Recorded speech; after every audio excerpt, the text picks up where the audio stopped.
Vamos a iniciar este procedimiento colocando las muestras, primero la de capacidad de campo y luego la del suelo más seco, el de punto de marchitas permanente, dentro del microondas. Ok, vamos a cerrar y vamos a programarlo por 2 minutos.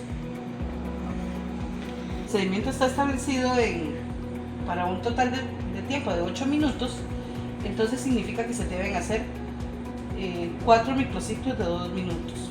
Entonces este es el primero, bueno, ya vamos a ir por los, faltan 45 segundos, y una vez terminado, pues entonces se espera, ¿verdad? Para continuar el siguiente microciclo. El segundo microciclo de 2 minutos.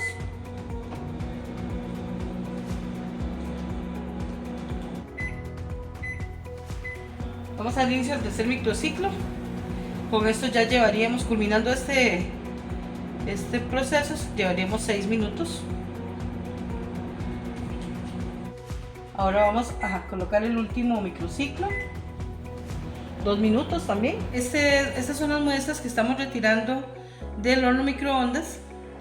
Como podemos observar, bueno, todavía están calientes. Para hacer mediciones de peso, por ejemplo, es necesario que esté ya frío. Entonces vamos a darle el tiempo.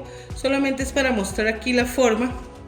Este era el suelo que se obtuvo, digamos, de la parte radical y que estaba húmedo, digamos, en un día húmedo. Mientras que fue un suelo seco con unos 3-4 días sin lluvia, y entonces eso es lo que estamos obteniendo salido del microondas. Podemos observar ahí, por ejemplo, donde se hace la evaporación del agua del suelo, los capilares naturales, la capilaridad del suelo. Entonces es que constatamos que las muestras se han enfriado, entonces vamos a proceder con el nuevo peso. Recordemos que la balanza tiene el peso del recipiente es de 10 gramos y que la balanza en este momento no está tarada, así que hay que restarlos. Entonces la muestra de capacidad de campo tiene 132 menos 10, que era el peso del recipiente, son 122 gramos. Mientras que la muestra de punto de marchitas permanente, que tenía 140 gramos inicialmente, una vez que se ha llevado a cabo el proceso de secado en el horno microondas, queda con 119 gramos. La muestra de capacidad de campo, entonces tenemos que el peso fresco era de 197 para muestra de capacidad de campo, era igual a 197 gramos menos 122 gramos sobre 122 gramos, y esto por 100.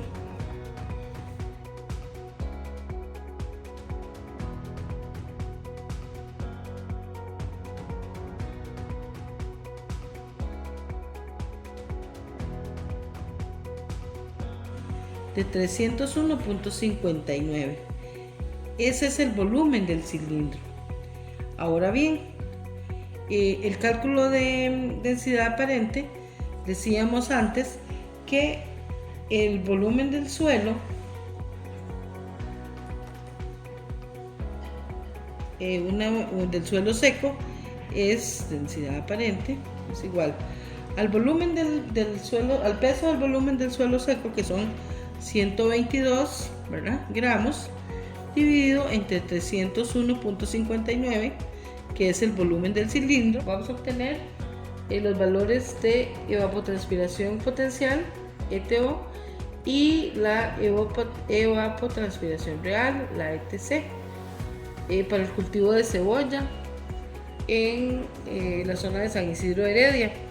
Eso, despejando la fórmula con los valores obtenidos en esta muestra, me da un valor del 20.15%, que implica que es un nivel moderado, digamos, en el suelo de humedad volumétrica, y que podría ser adecuado para cebolla siempre y cuando, que es nuestro cultivo, siempre y cuando, digamos, se establezca un adecuado sistema de riego. El intervalo de riego me da 0.0080 para este tipo de suelos. ¿Qué significa esto? Que hay que regar todos los días.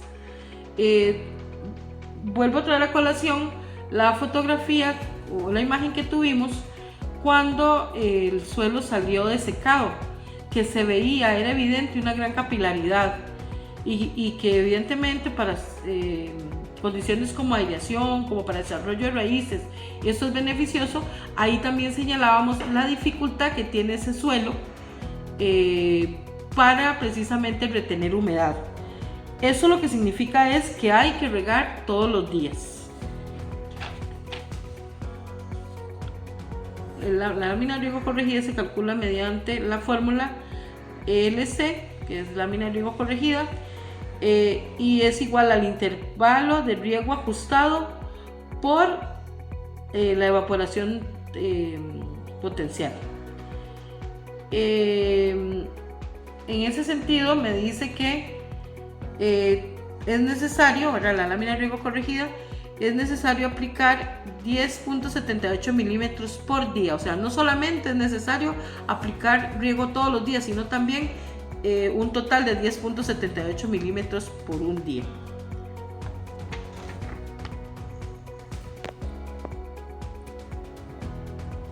En este sentido, entonces ya con estos cálculos, ¿verdad? Podemos hacer el cálculo específico que requiere cada maceta, ¿verdad?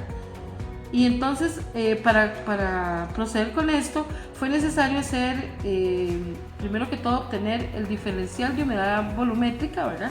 Que se obtiene mediante la capacidad de campo menos el punto de marchites permanente entre 100 por la densidad aparente, y me da como resultado el valor de 0.228, que es la necesidad de litros por cada litro de suelo total. O sea, cada litro de ese suelo que se encuentra en estas macetas requiere 0.228 litros de agua.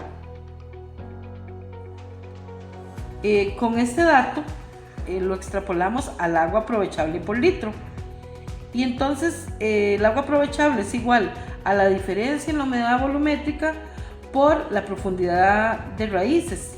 Significa que este suelo requiere 0.06 o 0.07 prácticamente litros de agua por cada litro de suelo. O sea, por un litro de suelo que tiene 1000 mililitros, requerimos prácticamente 700 mililitros de agua por las condiciones que tiene.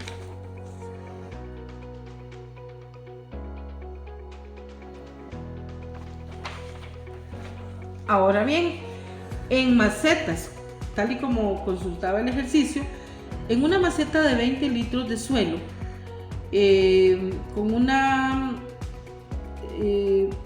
prácticamente 700 milímetros de agua que requiere, entonces significa que cada maceta requiere 13.68 litros de agua. Y si nos devolvemos un poquito, recordemos que la necesidad es por día, o sea, porque ese es el intervalo requerido. Como podemos señalar en términos generales, este tipo de suelos, si bien es cierto, resultan muy beneficiosos, son tipos de suelos que tienen condiciones muy altas en materia orgánica, mucha capilaridad, como hemos venido señalando, facilita mucho la oxigenación de raíces, el desarrollo como tal, pero desgraciadamente en términos de necesidades de agua son muy exigentes. Y pues hay que valorar también la condición, digamos, de los fenómenos climáticos que hacen cada vez más complicado el suministro exagerado de agua.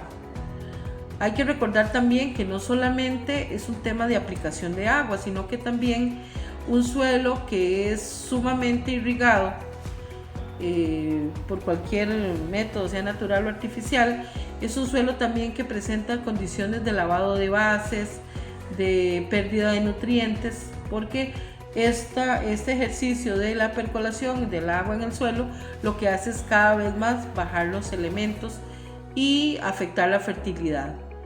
Por tanto, la recomendación en este tipo de suelos pues es de pronto hacer mezclas, principalmente si estamos hablando de macetas, probablemente para sembrar en invernaderos o bueno, en el sistema que se requiera. Probablemente se recomienda más bien incorporar algún tipo de elemento que haga retención del agua, como son las arcillas, algún tipo de sustrato, digamos, alto en arcilla, y que pueda equilibrar mucho esa condición de pérdida de agua que tiene.